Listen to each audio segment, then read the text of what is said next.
Hello students, मैं पीयूष राजपूत और आपका अपना चैनल पीयूष कोचिंग क्लासेस। जैसे बच्चों हमारी केस स्टडी क्वेश्चंस की सीरीज चल रही है और हम अपने हेलो एल्केन्स और हेलो एरेन्स के चैप्टर के पैसेज को कर रहे थे, उसी को आगे बढ़ाते हैं और देखते हैं नया पैसेज नंबर 33 क्या कहता है। कह रहा है chemical reaction in bond cleavage और bond formation at an asymmetric carbon atom, three different products may be formed. For example, during the substitution of group X and Y in the following reaction, the three possible products may be shown below. यानी कि आपको इसमें तीन product दिखाई दे रहे हैं।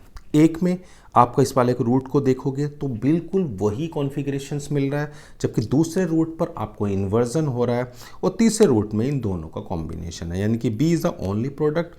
The process called is retention of the configuration because B has the same configuration as the starting at reactant A.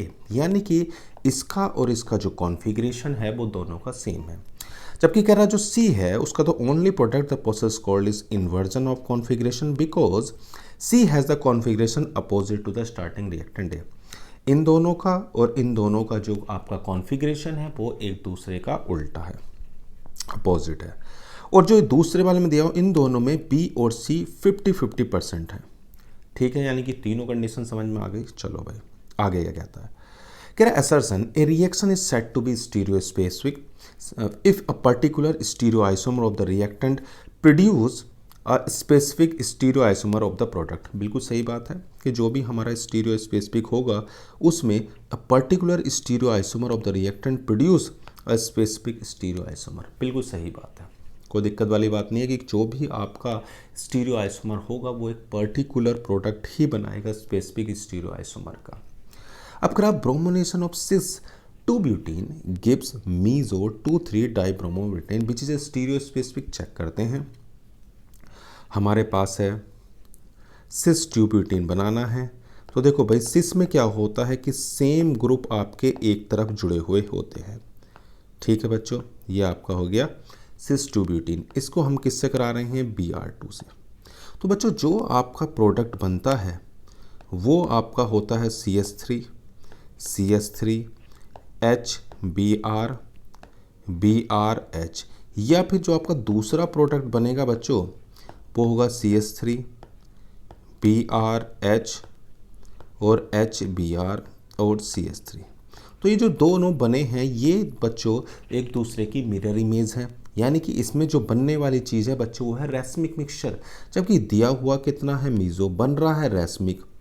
रैस्मिक में क्या होता है कि जो हमारे एनेंसोमर्स होते हैं, एनेंसोमर्स बच्चों क्या होते हैं कि हमारा जो एक कंपाउंड है वो दूसरे की मिरर इमेज हो, लेकिन वो मिरर इमेज सुपर इम्पोज ना हो, उसको हम एनेंसोमर्स बोलते हैं.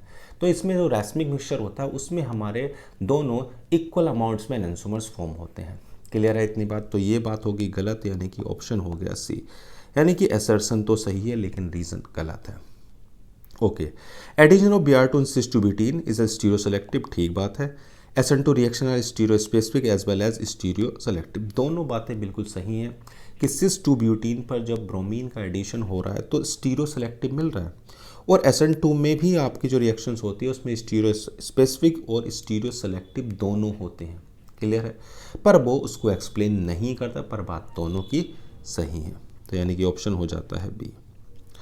अब कह रहा optically active two iodobutane on treatment with NaI in acetone undergoes a racemisation. ठीक है, repeated Walden inversion on the reactant and its product eventually gives a racemic mixture. देखो बच्चों ये आपके पास है 1 2 3 4 और यहाँ पर मान लेते हैं क्या जुड़ा हुआ है, I. ये है आपके पास, और इसकी रिएक्शंस आप करा किससे रहे हैं, optically active two iodobutane on treatment with NaI. जब हम इसकी रिएक्शंस कराते हैं किससे, NaI से, तो इसकी रिएक्शन से जो बनता है बच्चों वो आपका होता है ये बनेगा. और अगर ये होगा, ठीक है, और अगर ये होगा और इसकी रिएक्शन अगर मैं NaI से करूँगा तो आपका जो प्रोडक्ट बनेगा वो ये बनेगा. ठीक है, इन्वर्जन इसमें हो रहा है, क्योंकि ये आपकी बच्चों SN2 रिएक्शन मैकेनिज्म के थ्रू होता है, इसलिए इसमें इन्वर्जन हो रहा। तो ये बात बिल्कुल सही है कि ऑप्टिकली एक्टिव 2-आइडोब्यूटेन अगर NaI से कर रहे हैं तो उसका रेस्माइजेशन हो रहा है, और रिपीटेड वोल्डन इन्वर्जन ऑन रिएक्टेड इतना, दोनों बातें बिल्कुल सही हैं, एक्सप्लेन भी करती हैं, इसलिए ऑप्शन आपका ए बिल्कुल सही है। Okay, SN2 reaction optically active alkyl halide with an aqua solution of KOH always gives an alcohol with opposite sign of rotation. बिल्कुल सही बात है, क्योंकि SN2 रिएक्शन में आपका इन्वर्जन होता है, एक्सप्लेन भी कर रहा है, यानी दोनों चीज़ें सही हैं और एक्सप्लेन भी करता है बच्चों। क्लियर। यानी कि जब हमारी SN2 रिएक्शन होती है तो उसमें जो लीविंग ग्रुप जा रहा होता है और न्यूक्लियोफाइल जब अटैक करता है तो बैक से अटैक करता है, जिसकी वजह से उसमें इन्वर्जन होता है। SN1 में पार्शियल इन्वर्जन होता है क्योंकि उसमें लिविंग ग्रुप चला जाता है और सामने से और पीछे से दोनों से अटैक पॉसिबल है, इसलिए उसमें पार्शियल इन्वर्जन होता है। तो ये पैसेज आपको बिल्कुल क्लियर हो गया होगा बच्चों, कोई इसमें दिक्कत वाली बात नहीं होगी।